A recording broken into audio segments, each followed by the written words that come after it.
बिस्मिल्लाहिर्रहमानिर्रहीम। मैं हूं मोहम्मद सलमान और आप देख रहे हैं college of skills development YouTube channel. मैं आप सबको खुशामदीद कहता हूं। जैसा कि आप जानते हैं कि कॉलेज ऑफ स्किल्स डेवलपमेंट के प्लेटफॉर्म से हमारी कोशिश होती है कि हम आपको एडवांस नॉलेज और स्किल्स प्रोवाइड करें। तो आज के इस कोर्स में हमने एक इंतहाई अहम कोर्स जो हर शख्स की इंतहाई ज़रूरत है, इंग्लिश लैंग्वेज कोर्स को डिज़ाइन किया है। और इस कोर्स को हमने 30 डेज़ में इसको डिवाइड किया है ताकि हम 30 दिन के अंदर आपकी बेस बना दें और आपको इंग्लिश ना सिर्फ बोलना आ जाए बल्कि समझना भी आ जाए और उसको लिखना और पढ़ना भी आ जाए। तो आज के सेशन का हम आगाज़ करते हैं वासिफ़ अली वासिफ़ साहब की खूबसूरत बात से। आप रहमतुल्लाह अलैह फरमाते हैं कि मरने के बाद जी उठने की खुशी सिर्फ उस शख्स को होती है जो ज़िंदगी के अंदर कुछ ना कुछ काम कर रहा है, और जो कुछ काम कर रहा है उसको मरने का कोई खौफ नहीं। तो आइए इस कोर्स का आगाज़ करते हैं। इंग्लिश स्पोकन लैंग्वेज कोर्स को समझने के लिए सबसे पहले आपको इंग्लिश को समझना है। जैसा कि आप जानते हैं कि ये इंग्लिश का वर्ड ड्राइव हुआ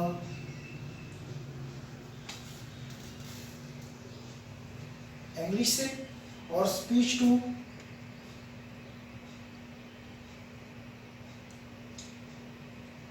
एंगल्स, ठीक है। जैसे कि आप जानते हैं इंग्लिश वर्ड है, इंग्लिश से ड्राइव हुआ, और अगर हम इसकी ओरिजिन की तरफ जाएं तो ये यूनाइटेड किंगडम 5वीं या 7वीं सदी के बाद यूनाइटेड किंगडम से ये आगे जो है वो चलना शुरू हो गया। अब आप इसकी अहमियत का अंदाज़ा कुछ इस तरह भी अंदाज़ा लगा सकते हैं कि कहीं इंग्लिश लैंग्वेज प्राइमरी लैंग्वेज के तौर पर मौजूद है दुनिया के अंदर, कहीं ये सेकेंडरी लैंग्वेज के तौर पर मौजूद है, कहीं ये ऑफिशियल लैंग्वेज के तौर पर मौजूद है। अगर प्राइमरी लैंग्वेज की बात करें तो आप देखें कि यूनाइटेड किंगडम में प्राइमरी लैंग्वेज के तौर पर इस्तेमाल होती है, बोली जाती है, ऑस्ट्रेलिया में बोली जाती है, कनाडा में बोली जाती है। और सेकंड लैंग्वेज की अगर हम बात कर लें तो सिंगापुर देख लें, फिलिपाइन देख लें, हमारा पाकिस्तान देख लें। और अगर हम ऑफिशियल लैंग्वेज की बात करें तो अफ्रीका के बहुत सारे ऐसे कंट्रीज़ हैं जिसमें नाइजीरिया है, लाइबेरिया है, साउथ अफ्रीका है, जहाँ पर ये English as a official language के तौर पर इस्तेमाल की जाती है। और इंग्लिश की अहमियत का अंदाज़ा कुछ आप इस तरह से भी लगा सकते हैं कि क्रिस्टाइन ने अपनी बुक द फर्स्ट वर्ल्ड के अंदर ये लिखा कि दुनिया के अंदर तकरीबन 6,000 लैंग्वेजेस बोली जाती हैं, जिसमें से आधा से ज़्यादा दुनिया ऐसी है जो सिर्फ 10 लैंग्वेजेस को समझती है। तो इंग्लिश लैंग्वेज जो है वो डोमिनेंट लैंग्वेज है, सबसे ज़्यादा मतलब एक ममालिक के अंदर बोली जाती है, समझी जाती है, एक्सेप्ट की जाती है। तो इंग्लिश लैंग्वेज को समझने के लिए हमें 4 एरियाज़ को समझना इंतहाई ज़रूरी है। तो सबसे पहला एरिया कौन सा है कि हमें अपनी रीडिंग को अपनी लाइफ के अंदर शामिल करना है। आप अपनी कोई बुक इंग्लिश की उठा लें, आप कोई न्यूज़पेपर उठा लें, आप कोई आर्टिकल्स उठा लें, लेकिन प्लीज़ उसको रोज़ कोशिश करें कि आप उसको 30 मिनट से लेकर 60 मिनट्स यानी कि 1 घंटा ज़रूर उसको पढ़ें। जो आप इसको पढ़ना शुरू होंगे तो आपकी एक हैबिट में ये शामिल हो जाएगा, और वो अल्फाज जिनकी आपको समझ नहीं आती वो आहिस्ता आहिस्ता आपको समझ आना शुरू हो जाएगा। अगर आप रीडिंग को समझ गए तो उसके बाद आप आ जाएंगे राइटिंग की तरफ।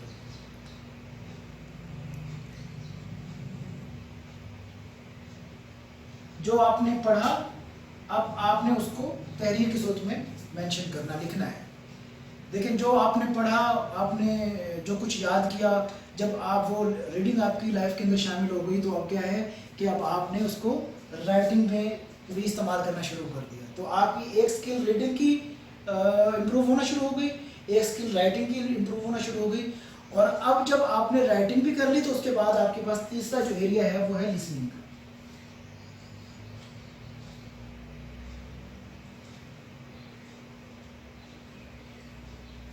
लिसनिंग के अंदर डियर व्यूअर्स आप कोशिश करें कि अपनी डे टू डे लाइफ के अंदर जहाँ पर हम मुख्तलिफ फ़नी ड्रामाज देख रहे होते हैं, टिकटॉक देख रहे होते हैं, हम कोशिश करें कि कोई हम इंग्लिश की वीडियोस देखना शुरू कर दें, इस्लामिक वीडियोस देख लें, हम स्पोर्ट्स की वीडियोस देख सकते हैं, हम जो है जियोग्राफी के हवाले से कुछ पढ़ सकते हैं, कोई हम वर्ड इंफॉर्मेशन के हवाले से कुछ जो है वो इंग्लिश के हवाले से देख सकते हैं। देखने से क्या होगा और सुनने से क्या होगा कि हमारे ना जो है आपकी लिसनिंग पावर डेवलप होना शुरू हो जाएगी, और जो है वो आपकी बड़ी हेल्पफुल होगी। जब आप किसी चीज़ को लिसन कर रहे होंगे और अंडरस्टैंड कर रहे होंगे तो फिर आपका जो चौथा एरिया है जो आपके लिए इंतहाई इम्पोर्टेंट है स्पीकिंग का, तो फिर वो भी आपका डेवलप हो जाएगा।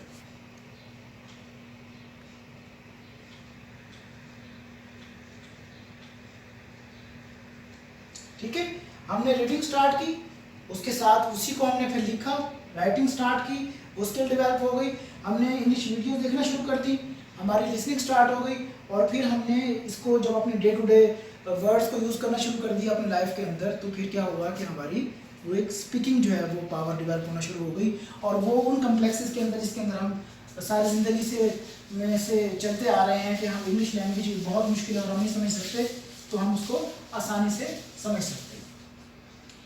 अब देखेंगे इंग्लिश को अगर हमें समझना है तो इंग्लिश में सबसे पहली चीज़ है ग्रामर। ग्रामर को हमें समझना है कि ग्रामर असल में क्या चीज़ होती है। तो एक जुमले में याद रखें कि putting the right word on the right place, that is called grammar. क्या जी? कि सही अल्फाज का सही जगह पर इस्तेमाल, उसको हम क्या कहते हैं? उसको हम ग्रामर कहते हैं। ग्रामर को हम दो हिस्सों में डिवाइड करते हैं। नंबर 1 वर्ड, और नंबर 2 सेंटेंस।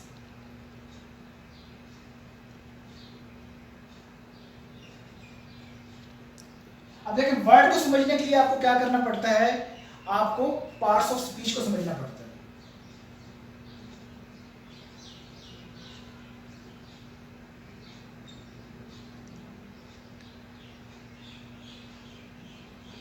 और सेंटेंसेस को समझने के लिए आपको क्या करना पड़ता है? आपको टेंसेस को जानना पड़ता है।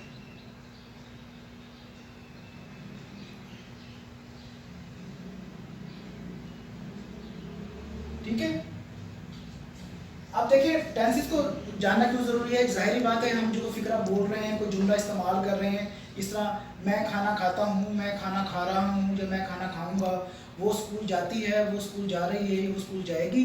जब तक हमें उसके ज़माने का नहीं पता चलेगा, जब तक हमें उसके टेंसेस का नहीं पता चलेगा, तो हम कैसे कोई एक सही सेंटेंस बना सकेंगे।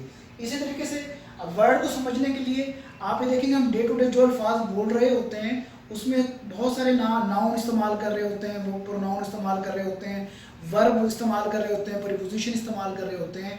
तो वो जब तक हमें ये नहीं पता होगा कि कौन सा वर्ड हमें कहाँ पर इस्तेमाल करना है, तो उस वक्त तक हम कभी भी ना तो फिक्रे की पहचान कर सकते हैं और ना ही कोई फिक्रा हम बना सकते हैं।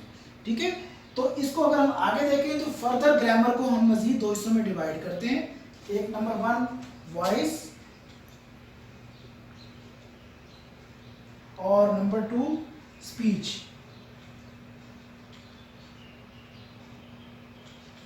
वॉइस में फर्दर आ जाता है आपका एक्टिव वॉइस,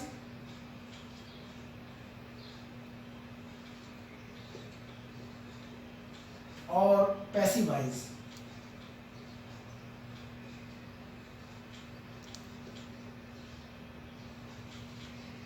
ये बहुत जरूरी है किसके लिए? आपकी स्पीच के लिए। अब स्पीच डायरेक्ट स्पीच भी होती है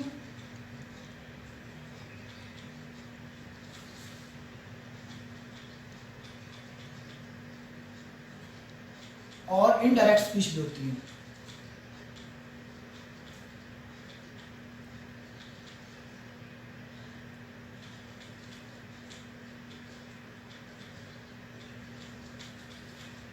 ठीक है दोस्तों, यहां तक समझ आया? अब आ जाए हम पहले वर्ड के वाले से हम बात कर लेते हैं कि वर्ड को समझने के लिए हमें कौन कौन से पार्ट्स ऑफ स्पीच को समझना जरूरी है।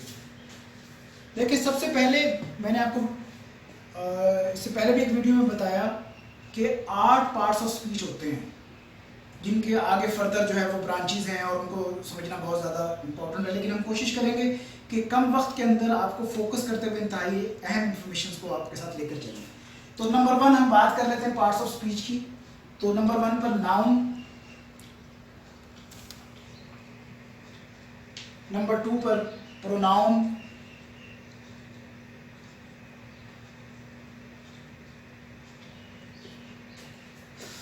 नंबर 3 पर वर्ब,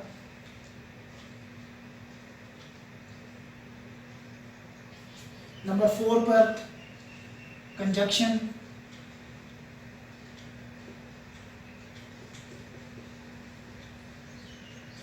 नंबर नंबर 5 पर इंटरजेक्शन,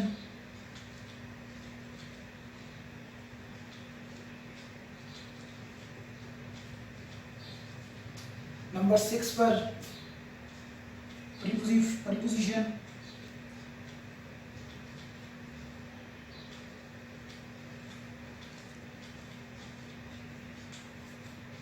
और नंबर 7 पर एडवर्ब,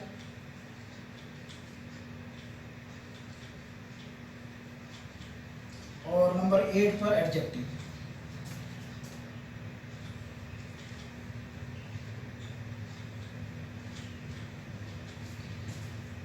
तो डियर व्यूवर्स, ये आपने देखा कि हमने वर्ड को समझने के लिए हमें ज़रूरी है कि हम one by one in parts of speech को समझें। तो आज मैं आपको नाउन का इंट्रोडक्शन करवाकर इंशाल्लाह अगले लेक्चर्स में इस तरीके से ये पार्ट्स ऑफ स्पीच क्या होते हैं और फर्दर पार्ट्स ऑफ स्पीच की क्या ब्रांचेस हैं, क्या फंक्शंस हैं, वो हम साथ के साथ ही वो हम करते जाएंगे। अच्छा, अब मेरा आप लोगों से क्वेश्चन ये है कि आप नाउन किसे कहते हैं? नाउन क्या है जी? नाउन एक नेमिंग वर्ड है।